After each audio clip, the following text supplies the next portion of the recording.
Bonjour, je vais vous montrer comment ChatGPT peut créer des images absolument dingues. Regardez ça.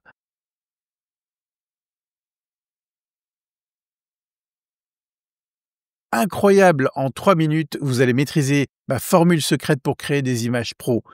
Même gratuit, même sans savoir dessiner. Première révélation, ChatGPT a tout changé. Fini Dali, fini Midjourney. ChatGPT fait maintenant et c'est beaucoup plus simple. Pour créer une image en fait sur ChatGPT, je vais me connecter à mon compte gratuit. Et ici dans la barre, pour écrire le prompt, j'ai, le bouton outils. Je clique dessus, je clique sur créer une image et je vais taper en fait ici le descriptif de l'image que je veux créer. Alors on va tester notre premier prompt. Par exemple, un chat cosmonaute danse, dans une pizzeria, me demandez pas pourquoi, hein, j'ai pris un truc un peu farfelu. Je lance ici la génération et on voit la fenêtre qui commence à démarrer. Quand on est sur le compte gratuit, c'est un petit peu le problème. On n'a pas tout de suite le résultat d'image parce qu'il y a beaucoup de gens qui, demandent et donc c'est reporté au moment où il y aura un trou. Donc on ne sait pas exactement quand est-ce qu'on va avoir l'image.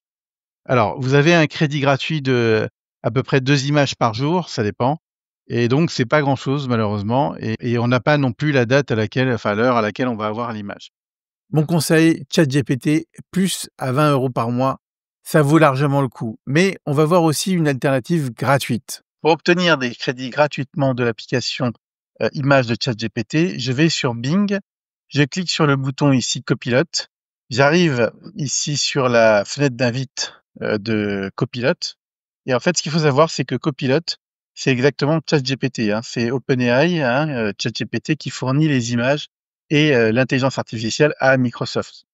Donc ce qu'il y a derrière, en fait, c'est strictement la même chose. Je tape mon prompt, créer une image d'un cheval sur la Lune, j'envoie ici en cliquant sur la flèche et j'arrive sur l'image qui a été générée. Alors là, vous voyez, la qualité, c'est strictement la même chose. Tout ce qu'on a vu au niveau des styles, ça s'applique de la même manière. Ici, je peux générer 16 images directement et quand je lance une génération, en fait, elle arrive dans la foulée. Alors, voilà, ça c'est dans le compte payant. Dans le compte payant, on va aller sur GPT-4o, hein, parce que c'est le standard. On a refait notre demande, donc l'image, on a cliqué sur outils, on a sélectionné créer une image.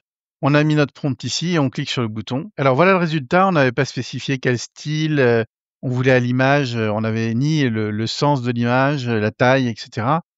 Ça respecte bien un chat cosmonaute, donc on a bien affaire à un chat cosmonaute, danse dans une pizzeria et effectivement ça correspond bien au prompt qu'on a demandé. Alors deuxième génération, j'ai mis le sujet, un robot, style hyper réaliste avec un grain cinématographique et voilà ce que j'ai obtenu, une magnifique photo. On voit bien que là, la qualité est magnifique. On est dans un style hyperréaliste, donc quasiment qualité photo. Alors cette fois-ci, on va insérer, cette image qui est le logo, en fait, de la chaîne et on lui dit: «Un robot avec le logo sur la poitrine, dans un style hyper réaliste, grain cinématographique» et on va voir qu'est-ce qu'il va nous faire ici. Alors voilà le résultat de notre, image avec le robot et il a incrusté, en fait, le logo sur l'image en respectant exactement, le logo. Et ça, c'est vraiment incroyable parce que ça va nous donner des possibilités extrêmement intéressantes. Maintenant, ma formule secrète que personne ne vous dira. Tous les pros l'utilisent, cette structure, et moi, je vous la donne gratuitement. Voilà la formule. Sujet, style, qualité, composition, ambiance. C'est 5 éléments et c'est tout. Alors, on se retrouve sur ChatGPT. Voici notre prompt. Donc, d'abord, le sujet, un chat persan majestueux. Ensuite, le style portrait photographique professionnel. Ensuite, la composition, la qualité, ultra haute définition.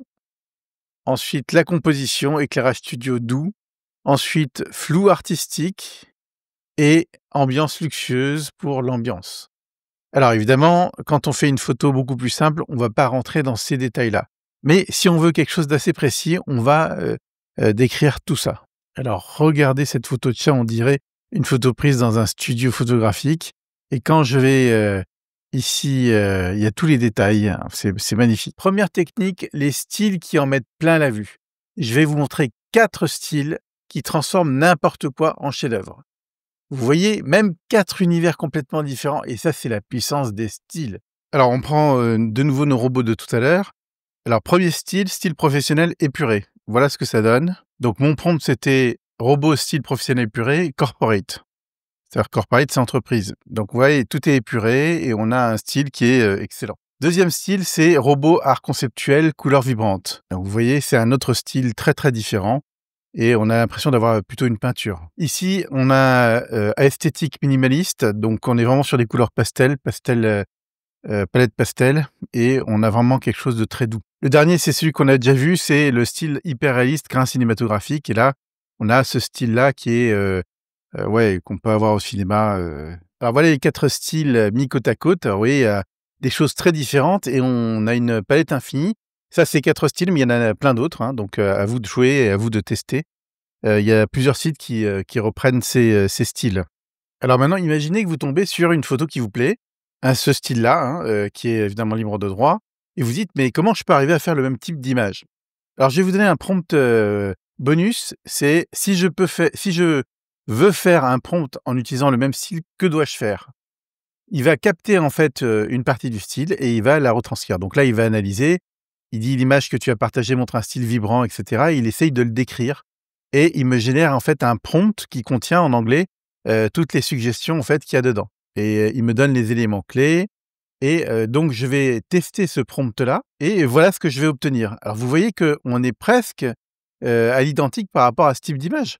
Donc ça permet vraiment de capter, le type de style, si on prend celui-là et on prend le premier qui était ici, on a le même vraiment, quelque chose de très ressemblant. Alors il y a quelques dégradés en fait qui n'ont pas été tellement, décrits, mais tout le style des fleurs et cetera, le style des vecteurs et cetera là comme ça, ça marche très, très bien en général. Donc ça vous permet de prendre n'importe quelle image et de dire: «Bah, tiens, donne-moi un style qui est avoisinant», en fait, hein.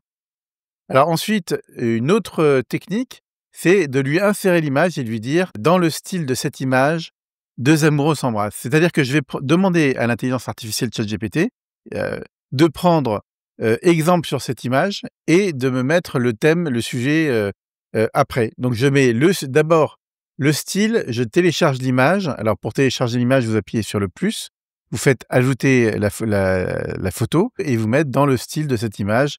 2 amoureux s'embrassent, une voiture passe devant un champ et cetera et cetera. Et voilà ce que ça donne et là, on est sur des couleurs, vibrantes, on a retrouvé un petit peu plus nos dégradés, on est vraiment, dans le même style. Si on regarde les 2 là, on est vraiment, dans le même style et l'image est magnifique. Alors je vais mettre quand même un disclaimer, attention, il y a des droits d'auteur, d'accord? Donc il y a le professionnel et puis il y a le particulier. Donc on peut pas prendre des images Star Wars et faire des images avec et les revendre, sur des mugs ou sur des t-shirts, ça c'est pas possible. Donc je parle bien en fait de choses qui sont libres de droit. Autre cas d'usage, bon, j'imagine que c'est ma petite sœur, elle a une photo qu'elle a pris, sur un Polaroid comme ça et on a besoin d'une photo professionnelle, à envoyer à son futur employeur. Alors qu'est-ce qu'on fait? On va mettre ce prompt: «Donne-moi une photo de cette femme dans un cadre professionnel en tailleur, photo professionnelle d'un studio photo» et voilà ce que ça donne. Donc là, on voit bien qu'il s'agit de la même personne, hein, c'est au niveau du visage et cetera. Elle est tournée un petit peu plus et là, on est dans un cadre professionnel. Autre cas de figure, j'entends les parents, les grands-parents, qui ont besoin d'occuper leurs enfants. On va demander à l'intelligence artificielle de nous générer des coloriages. Donc, donne-moi un coloriage pour les enfants de 4 ans d'un lapin, dans la forêt et hop, voilà, en 2 secondes, vous, générez, l'image que voudrait le petit garçon et la petite fille. Si je clique dessus, bah, j'ai plus qu'à enregistrer. Je clique ici pour télécharger, enregistrer et je peux l'imprimer après. Ça nous emmène à la taille et au format. Ici, on est au format 9/16e, c'est-à-dire que si je veux obtenir ce type de format, je vais, écrire 9/16e. Si je veux un format, dans l'autre sens, en paysage, je vais écrire par exemple 16/9. Alors il y a d'autres formats, hein.